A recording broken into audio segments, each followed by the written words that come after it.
All right, I'm going to admit it. I have pretty much done every single diet. Keto, paleo, Atkins. I did a grapefruit and egg diet with my mom when I was younger. I did a peanut butter and egg diet when I was younger. I've done cleanses. I've done the Mediterranean diet.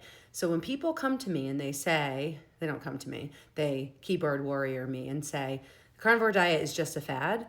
I really have to kind of think about my response to that because I don't agree, but I understand why they would think so. And if something is a fad diet for you is dependent on you, right? How you go into the diet. I have a lot of people that contact me and say, help, I'm going on vacation in 5 days. I want to go carnivore. And I'm like, this isn't for you. This is a complete lifestyle change. Or people that say, I just want to try carnivore for a month. That I'm okay with. Try carnivore for a month. Maybe you want to do more of a ketovore. Maybe you want to go paleo, but you want to try carnivore because you've heard of its benefits. Fine.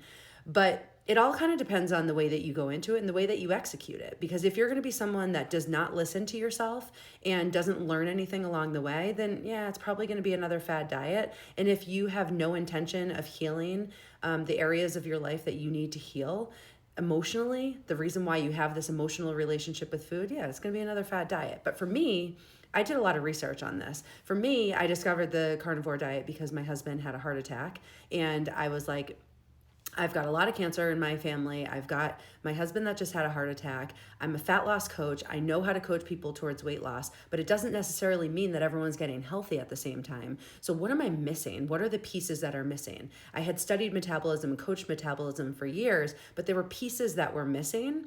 And I found that in the carnivore diet, in this ancestral way of eating, in stripping away all of the processed foods that we were eating on diets. All of the extra supplements, all of the things that you just don't need if you actually get to the root of why you're diseased in the first place. And the thing for me with this is there's no containers, there's no points, there's no special meals that you have to order, there's no powders, there's no supplements, there's no gimmicks, there's no fear mongering, there's no moral, like setting up morals around food, like some foods are good and some foods are bad. We're literally just going back to the way that our ancestors ate and humans have been eating for thousands of years. So it just doesn't make sense to me that you could call this a fad diet because the marketing around it just isn't the same.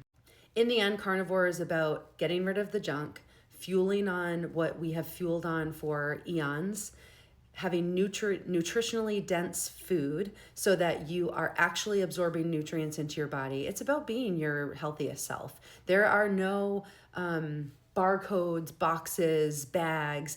It's just stripping everything back to the baseline, like the best science experiment there ever was, right? In a science experiment, when you're trying to figure out the cause and effect, you have controlled variables. When you go on an elimination diet, like the carnivore diet, without all these Whole30 approved sauces and things like that, when you're literally stripping away all of the ingredients, then you get to the meat of what really matters and you get to the baseline of why you might be diseased in the first place.